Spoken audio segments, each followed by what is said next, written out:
Hello once again, and welcome to Game On, the show where we talk about everything Premier League, everything interesting that happens in the Premier League, and a not so interesting one. I'm very, very sure this episode is one of those ones that we have to talk about the not so interesting results from the game week. But hey, it is what it is. That's football. That's what happens all the time. I'm talking about Tottenham Hotspur whooping us now. Yes, whooping us, taking them to the cleaners. 3 replied goals scored by Conte's men. There's a whole lot to talk about in that game, but we're going to get to that in a minute. My name is Joseph Faulkner, and as usual, I'm hanging with my friends, talking about Eddie. Eddie, how are you doing today? Very sore if I'm well, welcome to the show, everyone. And I've been looking forward to the show today, and excited that you guys have tuned in, and thank you for supporting us. And we've got a great show for you guys today. So I'm glad to be here. Thanks, Kali. All right. I'm also here as well today. I don't know how he's feeling. All of us can try to represent, but deep down inside, I know I know he's just trying to man up. I'm talking about none other than Festus. We call him Face. Face, what's up, man? Hey guys, it was a painful day yesterday, but there is something to take away from that defeat. Clearly, I wasn't expecting an Arsenal win. I said it even in the last show, if you guys can remember. I wasn't expecting Arsenal to win that match. But so you predicted the victory. I didn't predict a 3-0. You predicted the victory for Arsenal. That's the Arsenal fan talking, but clearly within me, I have already discounted that match.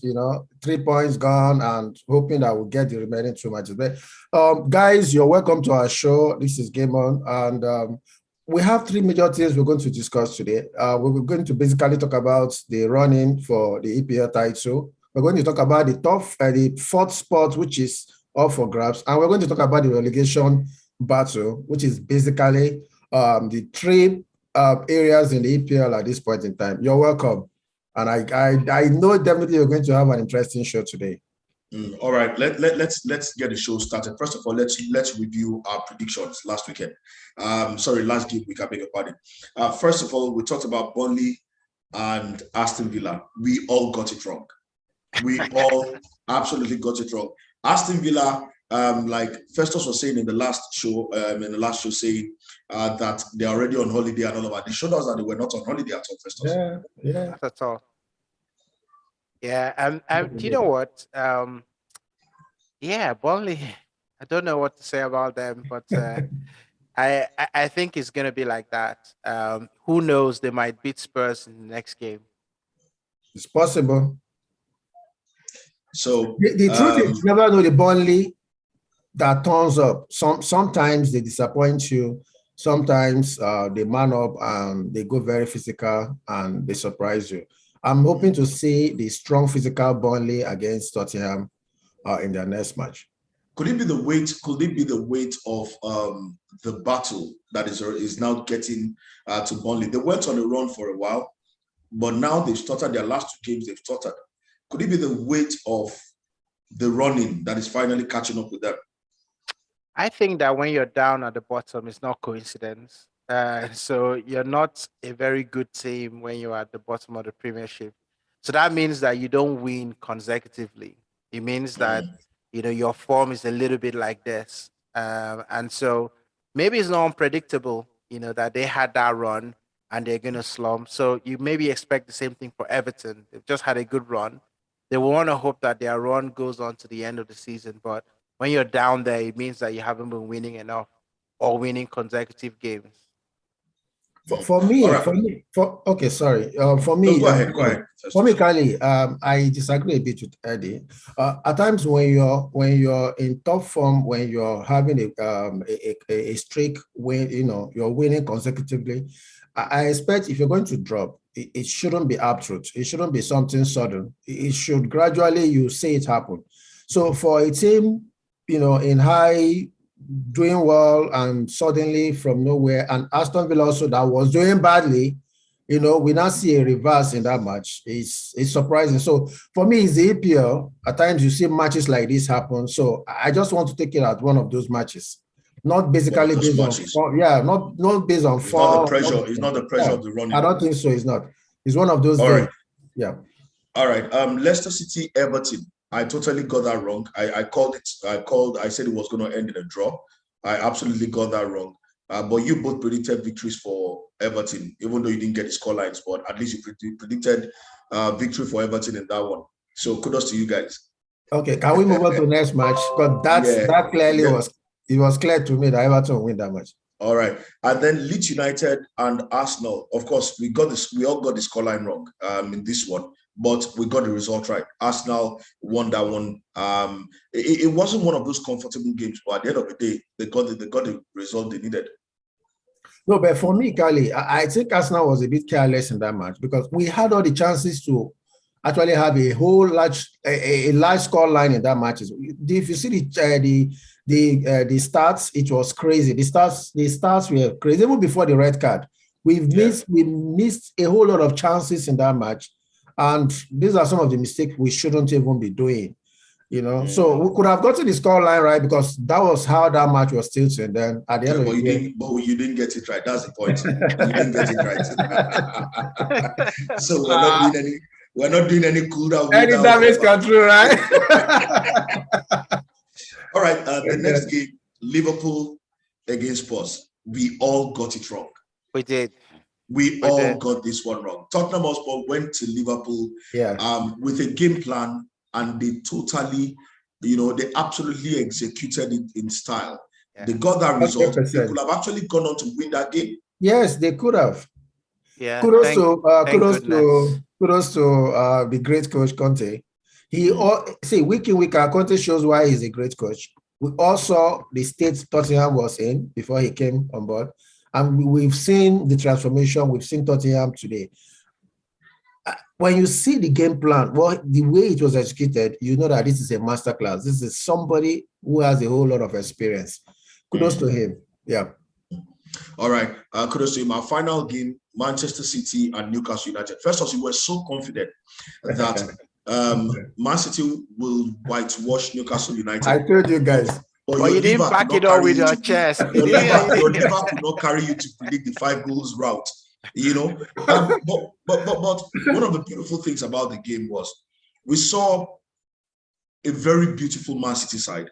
And I call them beautiful in the sense that the way they walked the ball, even though there were still changes in the side, Mahrez did start that game, but at the end of the day, it was vintage Manchester City, moved the ball so well, created chances, looked all those pockets of spaces they found in and around the goal area for Newcastle. They maximized everything and they scored 5 great goals in that one. That's master, and so that's the confidence you were talking about, Festus, when we're doing the predictions. Yeah, Festus couldn't put his chest behind it. But I knew City will come with a vengeance. I told you guys, you guys were predicting close. It's going to be close. But you could not predict. You could not predict the whitewash. Because I told you guys, go back to that. I told you guys it's going to be a high-scoring match. I said it. Predict a whitewash. No, but I told you it's going to be a high-scoring match. Whatever you said can be discounted. You could not predict, you could not follow it through with your chest. I told you guys City will win well in that match. I said it. The thing I have to say is that Manchester City looks like a team that it's like they've rehearsed the whole games that is left, and they just go into the games knowing what exactly to do. And I think that in itself, is testament to the calmness, and just the confidence that they have as a Manchester City team, because there was no sign of rust. There was no sign of emotional, let down from the game against Real Madrid. They were like, okay, well, that one is gone. Let's go win the Premier League.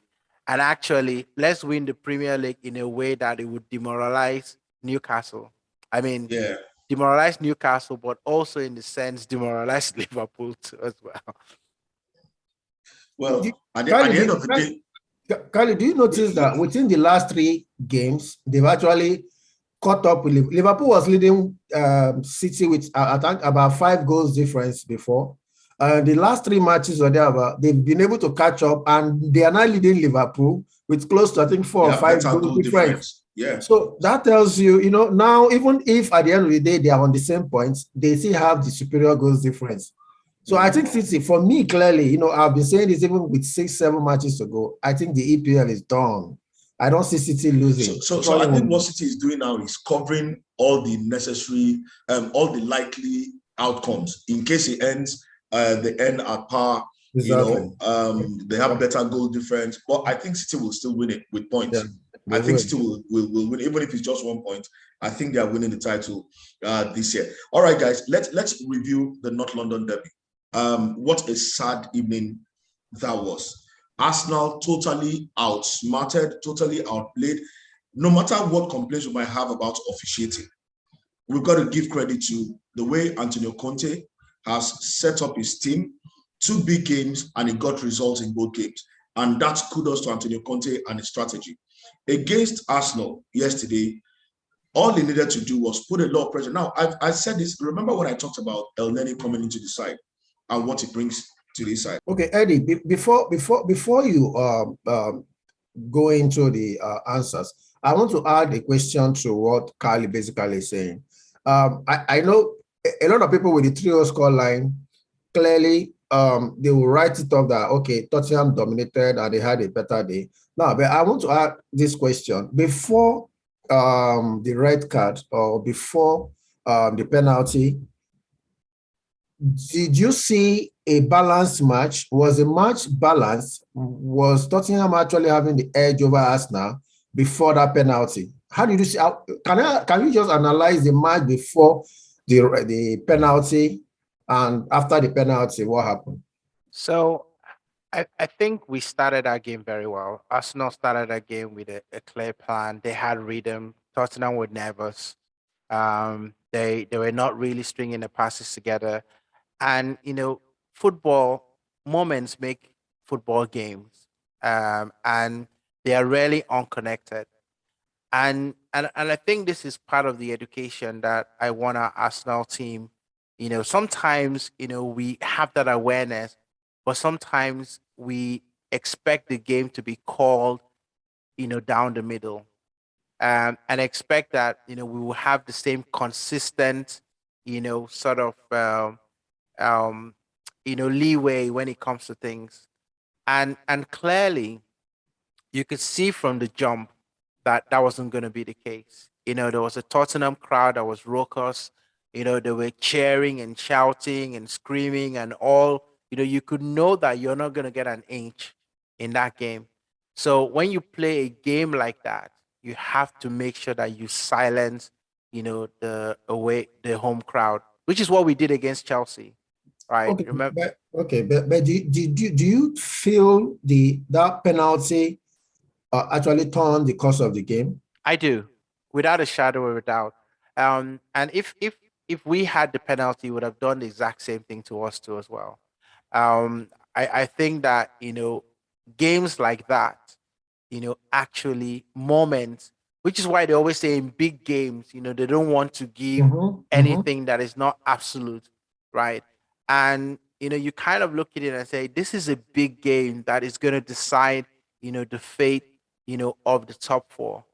And you have and people might say, okay, I don't want to talk about the officiating, but football doesn't happen in a vacuum. A match doesn't happen in a vacuum. The referee can make himself relevant or not. If you're a Tottenham fan, you don't care. You won the game. Of course. You're absolutely elated. But if you just want to talk about officiating just in general, that was not the best display of officiating. And there's been a few of those, this season. Paul Tierney, Michael Oliver, they've all been, referees that you're sitting and thinking to yourself, how have you refereed that game? You've lost control, and now, you almost want to get stuck into it. You could see that, even after that, red card, he his officiating was very different It because was I think he realized that he probably had gone too far. Because even some things that Arsenal did, he didn't say anything. The thing that Ben Davies did, there was nothing, from it. VAR was asleep in that game. They eventually just took the night off. You would wonder, whether they didn't see the elbow that um, Son gave, Mhm. to Holding. And that's So a clear retaliation, which could have, even if it's a yellow card, it could have earned him something. yeah, so I mean, So, but okay, let's. I know a lot of people will say, "Hey guys, you guys are Arsenal fans. Clearly, we see a whole lot of sentiments in this and blah blah blah blah blah." For me, do you think the red card was enough justification for us to lose woefully? um, it's very difficult. I think that if it's a normal game, you would say, you get a red card and you sort of hold things down and you try not to lose the game. Um, but the red card came after the first goal. So that the sequence of events can actually be important, right? So if that red card came before the goal, then you would have said, okay, that's not an excuse for us to lose the game. But we were already losing the game, right? When the red card came. So in a way, can you argue that we were losing the game already, and the way things were going, we probably have lost that game, with 11 men on? It's very difficult to say, but I know that red cards have a huge impact on games. Okay, while we're still at let's conclude on the top four, this fourth spot. I'm no longer saying top four because I know Chelsea clearly for me, we finished third. So it's actually a race between us and Tottenham. We've analyzed this over and over, almost in every of our recordings. So I don't want us to like maybe kill so much time, but it's actually an important talking point. The two matches remaining, do you see Arsenal beating Newcastle away and winning at home to Everton? And Spurs, do you see them also taking their remaining two matches? Do you see them beating Burnley? And I know the last match clearly that should be given to them, but do you see them beating Burnley? So the two games that are coming up, I really just consider um, the next game, for both teams, because I fully expect Spurs to win their next two games, and I would expect Arsenal to win their next two games. And for me, a game away at Newcastle and a game, to Everton, people might want to try and put a lot of pressure to it, but we've had a very good record away from home, this season. So I think the only thing I'm concerned about is the injuries that we took out of that game. Not only did we, take a loss, but we took injuries and we took suspension. So that is leaving us very, very thin at the back. If it was just Rob Holding, that we were going to lose in that game, I'll be okay, because you can think to yourself, well, Ben White comes in, maybe you play a back five, just to protect Ben White because he might not be fully match fit. And Newcastle is going to, I expect they're going to play Wood up front, just to be physical, in front of our defense. So, I would say, with that, we now have a center back pairing that could be Ben White and Tomiyasu with Lakonga and what's his name, and Cedric, in that back four, which I don't know how I like that against Maxima um, operating on that flank. Mhm. However, I feel like, we have the players to beat Newcastle. No question about that. So now I want to bring this to your attention, you and Kali. You guys believed that a Newcastle will actually beat City or give City a run for their money, but you are so confident that an Arsenal will go to Newcastle and get a win. Well, Is I it mean, ironic? no. But you have to remember that we put that in the context of the result that Man City just had, and we're putting in the context of what that would have done, for them. They were out of a competition, right? And Arsenal are not out of the top four. I mean, if it was a game that we played against Spurs and Spurs beating us took us out of the top four, then I'll probably be saying similar thing that, against Newcastle, because by then I'm It's all about thinking context for you. it was And context. It was context, the emotional context. okay, so from what you feel is both teams will actually win their remaining two matches. They will Yes. hold their nerves and Yes, finish I think their. so. And I've been saying that even for the title as well. I wasn't expecting Liverpool to slip against Spurs, but I don't expect Liverpool to lose another game to the end of the season. And, Man City are going to win to the end of the season. So Man City need what? A point and a win. If they win their next game, they just need a point, and that will be it. So I don't see them not winning the Premier League. So same Okay, thing with Arsenal. okay. For Man City, the trip against the trip to London against West Ham is actually making me very nervous. In the sense that I, despite City's impressive midweek win, and you know, David Moyes has a way of setting up his team, and they like the likes of City. They like to sit and soak the pressure and watch you play, exhaust yourself, and they take the chances, maybe set pieces, corners. They have the physical guys and the rest. I smell an upset, and something tells me You City need could have a you need to problem in you London. need to check your nose. Because that thing that you're smelling is not upset. It's probably something else that you're smelling. I mean, listen, right? You only need to watch City's last couple of games, right?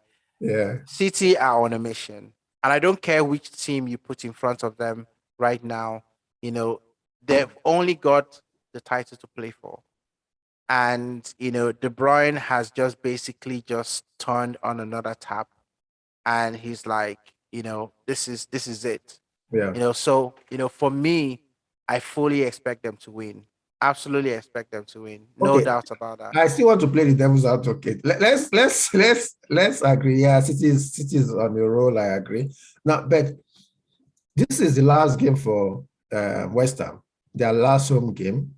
They want to go out they want to like win this for their fans, and they are not under pressure this season. Their fans are not demanding so much, so they are relaxed while playing. So you're saying you don't see this being a problem for City?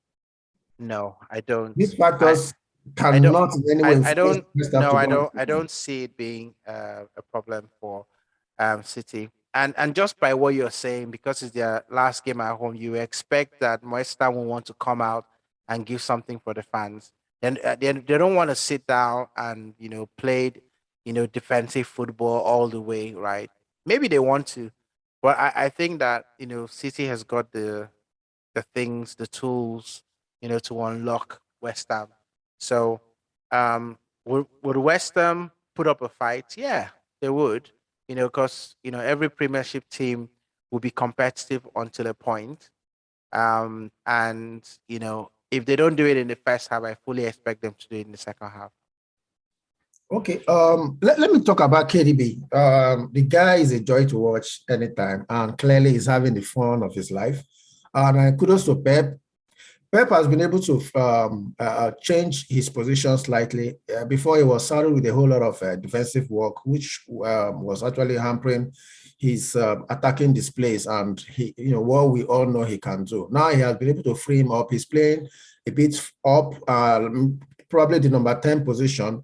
And for the past three games, that role changed slightly. We could see what he has been doing. We could see he's scoring for fun. He's creating more impact in the games, and he's actually making more of those incisive passes and creating more impact in terms of detecting the play and how it goes. Do you see this continuing to the last two matches, to the next two matches? Do you see him maintaining? Pep can be very erratic at times.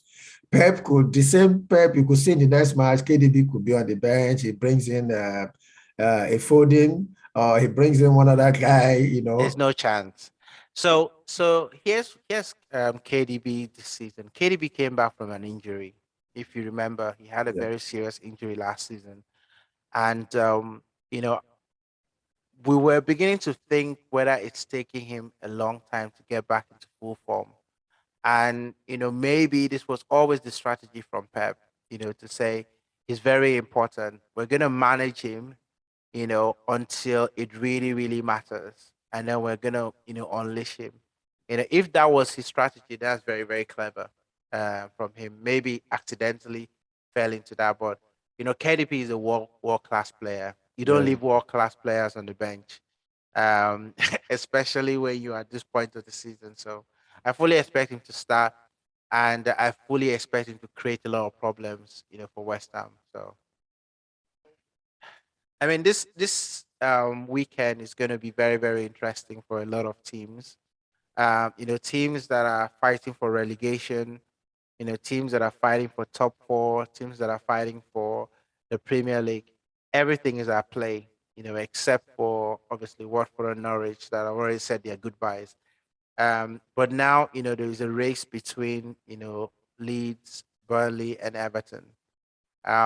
So looking at the the fixtures, for the end of the season, let's talk about the relegation fixtures because I think that's going to have a bearing, right? The first team, is Tottenham Burnley. So Burnley obviously in relegation, they are playing Tottenham at White Hart Lane. That's a tough game, really tough game for them. From a Burnley perspective, if they were playing at Burnley, I would have said maybe they have a chance. But I know they beat Spurs, before, but I just cannot see them, and that's a 12 o'clock game, right? So Spurs know that Arsenal don't play until Monday, so you win that game, To put it now now, yeah. you go 2 points, above, and now it's now down to Arsenal. Now, can they win their games against Newcastle? So I don't know whether this has been deliberate by, the Premier League because in the last 4 games, Tottenham have been playing before Arsenal. These fixtures have been fixed for a very long time. So nobody predicted that they will actually be in No, contention. Yeah, I don't know if I if don't think they so. if they've been fixed like that. But anyway, I know people are gonna say, Conspiracy theory is conspiracy beginning to theory. fly everywhere. Um, so that's that For game. me, So for let's me, let yeah, for me, I don't see Burnley getting a result, getting a point from that match. Um, I think they will be walloped. Um, Based on the form, Tottenham, with what for Tottenham played against Arsenal, if that same team is maintained, and I actually see close to a 4-3-0 win against them. I don't see Burnley doing that, okay. getting any points in that. So let's look at So Leeds and what are your predictions? um. Well, I expect Tottenham to win 2-0. So let's move on Okay. quickly. Okay. uh, so Leeds and Brighton. That game. Well, Leeds has got a winnable game, but Brighton is a difficult team. And they've been playing very well, especially if you look at what they did to Manchester United in the last game. 4 unreplied goals. That was just absolutely crazy. So I'm gonna go for a Brighton win in that game. I expect them to win at least 2 goals. Leeds are gonna put up a fight. Maybe they score 1 goal, but I think Brighton wins that 2-1. Well, for me, Leeds, they've actually on a 5 games unbeaten run before the last 3 losses to Arsenal and I've forgotten the other, Man Arsenal, City. Chelsea, and Man City. Yeah, which understandably you should expect them to lose those matches. So I'm not writing them off totally, but against Brighton, who has been fantastic away. Um, I see Leeds losing that match. I see them losing that match. I see a tight win for Brighton, and I'm predicting like a 2-1. So at this point, what I'm trying to say is that a Leeds Burnley, it will come to the wire within the last match of the season. I think that is where the drop will finally happen because both of Yeah. them will likely lose the matches for this weekend. So for me, Everton Brentford. If we go into that game, Um, it's a tough game, but a winnable one. Everton are playing at home, and my heart wants Everton to win that game Same because here. so that it releases the pressure. They win that game against Brentford. That would take them to 39 points, and you know that 40 is the point that guarantees you survival. So 39 points. I would say that from there they will be relatively safe considering the fact that they've got 36 and Burnley has got 34. And it's unlikely that Burnley is going to win their next game, which will keep them at 34, which means that, there's not enough games to make up 5 points, against Everton. So, with that being said, I'm going to go for an Everton win against Brentford. I'll go for a 1-0 win. For me, if Everton wins that match, I think they've actually they've escaped the relegation. Because clearly these two teams they are going to lose this weekend. I know, yeah, football being what it is, but I don't see both of them winning. So it's clear that if Everton can hold their nerves and beat Brentford, they've actually beat the relegation, and it makes it so easy for the last match against us. It's not going to be a do or die situation for them. They will be going to that match knowing fully well that they've escaped the drop. So I think it's going to be tight also. Brentford being a bit erratic, you never know what to expect at times with Brentford. We saw what he did against Chelsea, and so we thought, well, I think I see a 1-0 or a 2-1 win for Everton. Yeah. Yeah, I think so. So let's look at the top of the league. West Ham, Man City. They play. Liverpool don't play this weekend technically because they've got the FA Cup final. So City has an opportunity to go. Um, that's crazy. They could be 7 points, ahead before Liverpool kick the next ball. So I'm going for a Man City win against West Ham. I'm going to go for a 3-0 victory to Man City. 3-0.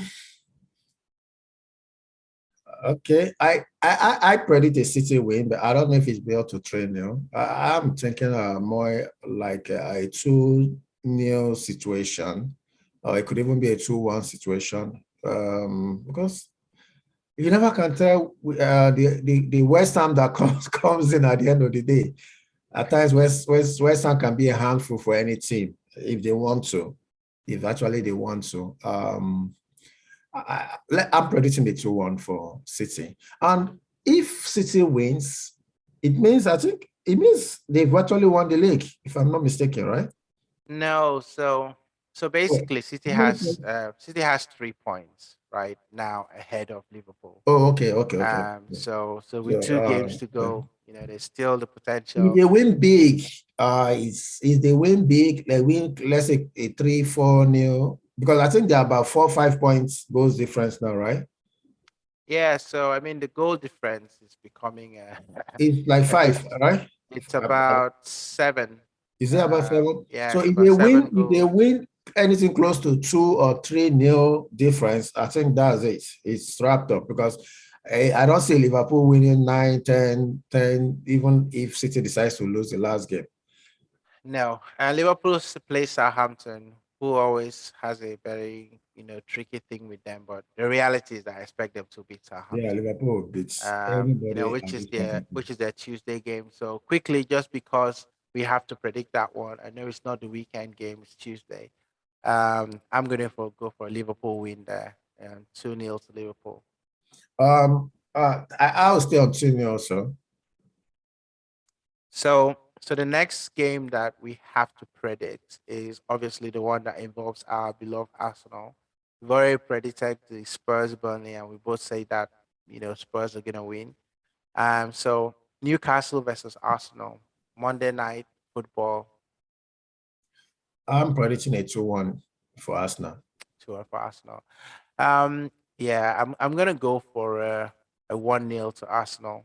Um, I think that just because of the way our backline is, I think there's going to be a lot of focus in defending as a team, which might mean that it takes a little bit away from us from the attack. So we're going to be hoping for, you know, a one goal, and then we just batten down the hatches, I, and defend. I, I, I, I, I don't think that's how that game will go. I think as there is no way we won't concede in that game because that back line, I don't see them at the end of the day not making one or two mistakes that will lead to a goal.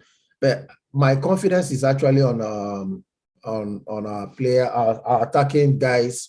I think there'll be so much firepower that we will definitely score Newcastle. Even against Tottenham, did you notice that we missed some good glaring chances that could actually reduce that tally? Even when we're playing 10 man down in the second half, after conceding the third goal early in the second half, we actually played better and we actually missed a whole couple of chances. So I see Odegaard, the Smith Rowe and co. I see us actually scoring them, but I think we will concede. We will concede Yeah. again. So listen, I didn't put too much in a lot of those chances because Tottenham were on cruise control, right? 3 goals up, and Arsenal will have to do something fantastic, and they have a good goalkeeper, right?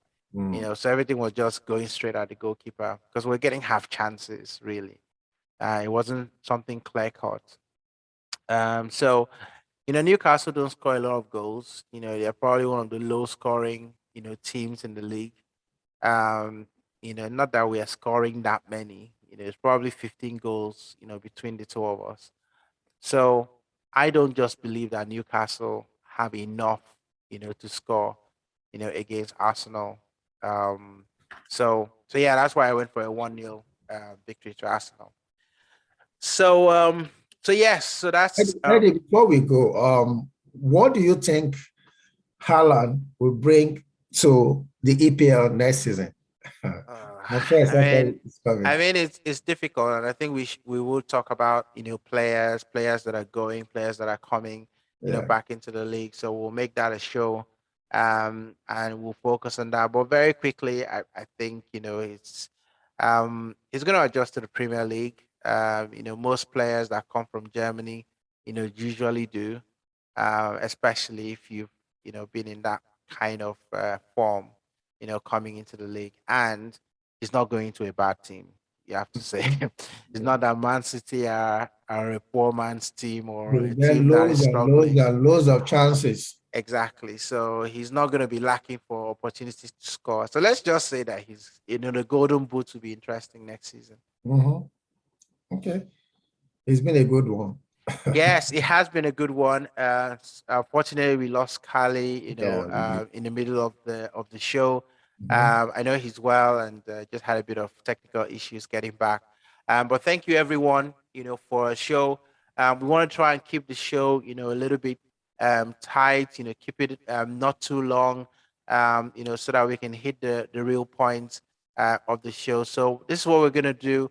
Tell us, how you like it, if you like those quick, 30-minute snippets, or if you want something long, or if there are things that you want us to focus and talk about, we will absolutely want to do that. So, Face, do you have anything to say to the fans before we sign off? It's always a pleasure to talk sports with my friends. And interestingly, I was somewhere today, and somebody just told me, I think I watched something, a sports stuff that you were. No, I think I saw you somewhere, and I was like, oh, okay. I was a bit surprised that he actually watched our last recording, and which says a lot. Our recording is actually going out there, and people are beginning to notice. So we will encourage most of you to subscribe. Make your comments, reach back to us, let us know where we can improve, and what we can do to make this program more exciting. Football, soccer out here is actually an interesting thing. All day you can talk sports, and you may not even remember that you've not eaten for the day. It's been an exciting time talking sports with my friend Eddie and Kali, and I hope this weekend matches bring joy to every one of us, and we will have the pleasure to come back next week to review them and also preview the final matches that will be concluding the EPL for 2021-2022. Thank you, guys. It's been a wonderful time. Peace. Thank you all. Game on. For the next show, come back, like, subscribe, share with your friends, because we love doing this, and I hope that you guys love, coming and participating in our own world. So, from us to you, stay blessed, enjoy the remaining fixtures for this weekend, and we'll be back with more reviews and previews.